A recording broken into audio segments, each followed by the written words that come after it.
Hemos visto en el video tutorial 13, dedicado a parámetros y argumentos, cómo pasar por valor. Y en los videotutoriales 86 y 87, cómo pasar por referencia. Vemos en este código ejemplos con el objeto stdString de pasar por valor y por referencia. Cuando pasamos un argumento str por valor, el parámetro de la función val recibe una copia del argumento, lo que tiene un costo. Pero como el valor que recibe el parámetro es una copia del argumento, no el original, cualquier cambio que se haga al parámetro val en la función se realiza en esa copia y no afecta para nada al argumento original. Cuando pasamos un argumento str por referencia, el parámetro de referencia ref de la función está vinculado al argumento real. Esto evita tener que hacer una copia del argumento, lo que en general mejora el rendimiento. Además, aquí hemos indicado que nuestro parámetro de referencia es const, lo que evitará que pueda modificar el valor del argumento. Pero si ref no fuera constante, cualquier cambio que hiciéramos en ref cambiaría también el argumento str. Pero en ambos casos, tanto pasando por valor como pasando por referencia, el llamador a la función le proporciona el objeto real, str, para que se pase como argumento con la llamada a la función. Se haga después una copia o no. Pero existe una tercera posibilidad en la que el llamador no pasa como argumento el objeto real str.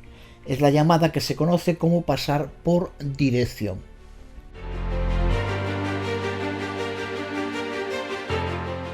C++ proporciona una tercera forma de pasar valores a una función llamada pasar por dirección. Con pasar por dirección, en lugar de proporcionar un objeto como argumento, el llamador proporciona la dirección en memoria de ese objeto a través de un puntero. Será este puntero el que se copie en la inicialización del parámetro de puntero de la función llamada, que accede por tanto a la dirección del objeto, no al objeto original. Luego la función tiene que indireccionar ese puntero para acceder al objeto del que será pasado su dirección. En esta otra versión del programa agregamos una tercera variante de paso por dirección. Vemos lo similares que son estas tres versiones, pero vamos a explorar más en detalle la versión de pasar por dirección.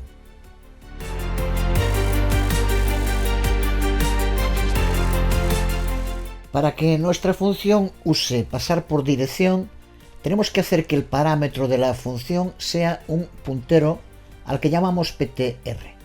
Para que imprimir por dirección use ptr en modo solo lectura, ptr es un puntero a un valor constante o puntero a const, que vimos en el anterior video tutorial.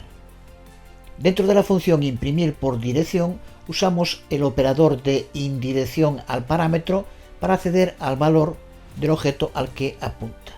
En segundo lugar, cuando llamamos a la función, no podemos simplemente pasar el objeto str, necesitamos pasar su dirección en memoria, que es lo que espera el parámetro de la función. La forma más sencilla de hacerlo es usando el operador de dirección, el ampersand en contexto unario, para obtener un puntero que contenga la dirección en memoria de str.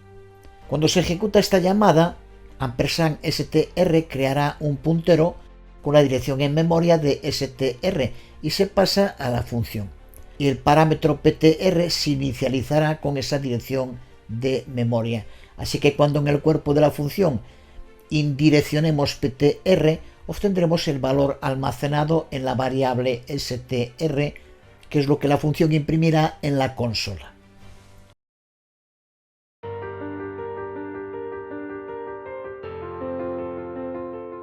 Ya sabemos que cuando pasamos por valor pasamos una copia del objeto y cuando pasamos por referencia pasamos el objeto mismo. Cuando pasamos por dirección sí pasamos una copia, no el valor real, pero no es una copia del objeto mismo, que aquí es un stdString, que ya dijimos que es bastante costoso. La copia que pasamos es la de un puntero que contiene una dirección en memoria que solo ocupa 4 o 8 bytes. Así que es una copia muy poco costosa. Tanto pasar por referencia como pasar por dirección es rápido. Pero, a diferencia de pasar por referencia, con pasar por dirección sí pasamos una copia, pero del puntero, no del objeto que almacena esa dirección. Pero cuando pasamos un objeto por dirección sí puede modificar el valor del propio objeto, porque lo que pasamos es una copia de la dirección en memoria, pero cuando indireccionamos, a lo que se accede es al objeto real, no a una copia de ese objeto. Así que si llevamos a cabo cambios en el parámetro dentro de la función, estaremos modificando el valor del objeto mismo, no solo el valor del parámetro. Esto explica la importancia de pasar a const de los punteros que vimos en el anterior vídeo tutorial. Como vemos en este ejemplo, la función modifica el contenido del objeto pasado por argumento, porque al declarar la función no definimos su parámetro puntero como un puntero a const. Así que la solución ya la conocemos, tenemos que convertir nuestro puntero en un puntero a const, con lo que si intentamos modificar su valor tendremos un error.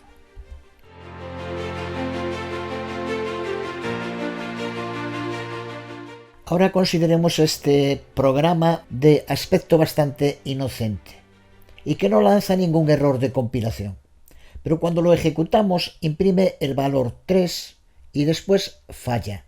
Por eso añadimos esta declaración para que imprima algo, lo que como vemos no hace. Porque la primera vez que llamamos a imprimir le pasamos la dirección en memoria de x, que se indirecciona a su valor y se imprime bien. Pero en la segunda llamada a imprimir le pasamos un parámetro nulo, por lo que cuando se llame a la función el parámetro ptr también pasará a ser un puntero nulo, y cuando en la ejecución de la función se intente indireccionar se produce un comportamiento indefinido y el programa falla. Por eso, al pasar un parámetro por dirección se debe tener cuidado de asegurarse que el puntero no sea un puntero nulo antes de aplicarle el operador de indirección. Ya hemos visto que una forma de hacerlo es usando una declaración condicional.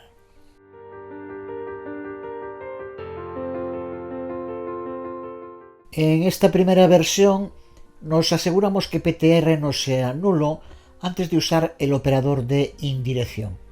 Esto es válido para una función simple, pero en funciones más complicadas puede dar lugar a una lógica redundante, a tener que probar si ptr no es nulo varias veces o tener que seguir comprobándolo dentro de anidamientos. Por eso en la mayoría de los casos es más efectivo hacer lo contrario, probar si el parámetro de la función es nulo como condición previa y manejar el caso negativo de inmediato. Es lo que hacemos en esta otra versión, en la que empezamos por comprobar si ptr contiene un puntero nulo. Y si es así, salimos de la función y volvemos al llamador con return. Si pasamos este punto de la función, ya podemos ejecutar el resto sin necesidad de más comprobaciones adicionales. Pero en general debemos preferir pasar por referencia constante a hacerlo por dirección. Como vimos hace un momento con la función imprimir, su manejo de los valores nulos es muy deficiente, provocando un error sin advertencia previa del compilador. Si tenemos en cuenta que pasar por referencia tiene los mismos beneficios que pasar por dirección, sin el riesgo de indireccionar inadvertidamente un puntero nulo, está claro que debemos preferir el pasar por referencia, especialmente si las referencias son constantes. Porque además pasar por referencia constante tiene otras ventajas frente a pasar por dirección. La primera es que los objetos que se pasan por dirección deben tener una dirección, así que solo podemos pasar L-values, no R-values que no tienen dirección en memoria. Mientras que pasar por referencia const permite pasar tanto L-values como R-values. Otra ventaja es que la sintaxis de pasar por referencia es más natural, porque solo podemos pasar objetos o literales, mientras que cuando pasamos por dirección, entre direccionar e indireccionar nuestro código acaba cubierto de ampersand y asteriscos, a veces difícilmente legible. Por eso en C++ moderno la mayoría de las cosas que se pueden hacer con pasar por dirección se logran más fácilmente pasando por referencia y se deben evitar los punteros siempre que se pueda. Siguiendo la máxima, pasa por referencia cuando puedas y por dirección cuando no tengas otra opción mejor o por alguna razón específica que la haga necesaria.